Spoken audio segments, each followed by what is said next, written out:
Ada sebuah kaidah penting dalam agama kita, teman-teman sekalian, dan ini akan memudahkan beban hidup kita, yaitu pada saat kita sedang mengerjakan satu perbuatan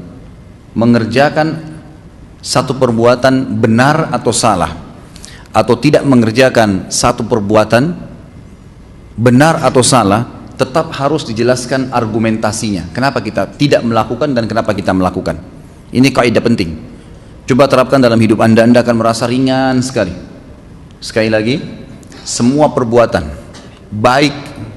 baik yang kita kerjakan atau tidak dikerjakan, jelaskan kenapa argumentasinya kita tidak kerjakan atau kenapa kita kerjakan. Begitu pula amal buruk, dikerjakan atau tidak dikerjakan, dijelaskan argumentasi pada saat orang tanya kenapa kita lakukan dan kenapa kita tidak lakukan. Kalau perbuatan baik untuk memotivasi orang lain atau memberikan alasan kenapa sampai kita tidak kerjakan. Misal contoh, pada saat kita pulang dari masjid, kemudian ada yang tanya,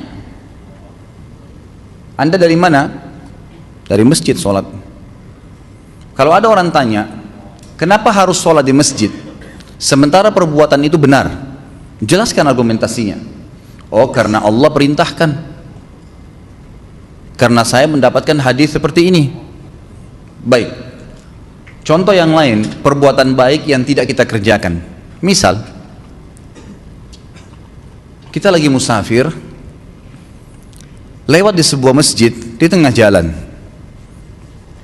Orang-orang yang mukim di situ sholat Jumat. Musafir hukumnya tidak ada Jumat. Hukum Jumat sudah lepas bagi musafir. Pada saat kita mampir, niatnya ingin sholat duhur dan asar, ternyata orang baru saja selesai bubar sholat Jumat. Lalu kita wudhu, mau masuk ke masjid.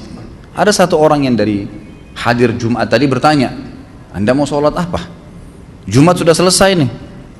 Seakan-akan menyalahkan misalnya. Perbuatan dia benar, mau mengingatkan Jumat. Perbuatan kita benar, mau sholat duhur asar karena musafir, tapi dia nggak tahu kalau kita musafir. Perlu nggak dijelaskan argumentasinya? Jelaskan. Saya musafir akhi, saya musafir ukhti. Itu penting. Jadi orang tahu kenapa kita melakukan dan kenapa kita tidak melakukan, tapi kalau dibutuhkannya. Begitu pula pada saat perbuatan buruk. Kita mengerjakan sebuah perbuatan buruk misalnya, dosa, atau tidak melakukannya. Seseorang misalnya mengambil sendal yang bukan sendalnya dia. Perbuatan ini salah sebenarnya, mungkin dia tidak tahu. Lalu kemudian ditegur oleh pemilik sendal, Pak, itu sendal saya. Jangan cuma sekedar mengembalikan.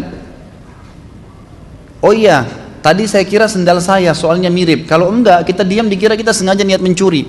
Ada orang cuma kembaliin, sudah selesai, ditinggal sama dia. Menjelaskan argumentasi penting. Perbuatan tadi salah, kita nggak teliti melihat sendal, make saja sembarangan, tapi perlu dijelaskan.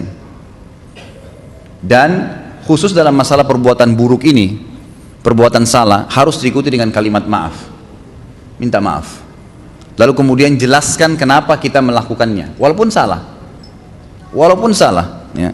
Saya ambil contoh buruk misalnya, ada orang mencuri, ketangkap. Kemudian dia sudah tahu perbuatannya salah, orang yang tangkap juga sudah tahu kalau dia salah. Tapi di sini kalau dalam hukum syar'i, tetap dia dianjurkan menyampaikan kenapa dia mencuri. Kenapa kamu mencuri? Istri saya lapar di rumah. Tadi saya tergoda melihat uang itu, jadi saya ambil. Salah memang. Saya minta maaf, memang saya tadi lalai, khilaf, saya ambil. Tapi saya salah. Cuma jelaskan kenapa kita melakukan penting, walaupun salah. Karena menjelaskan ini akan menghilangkan tanda tanya orang dan mengkat pintu-pintu syaitan sampai di situ. Kalau enggak akan panjang nih.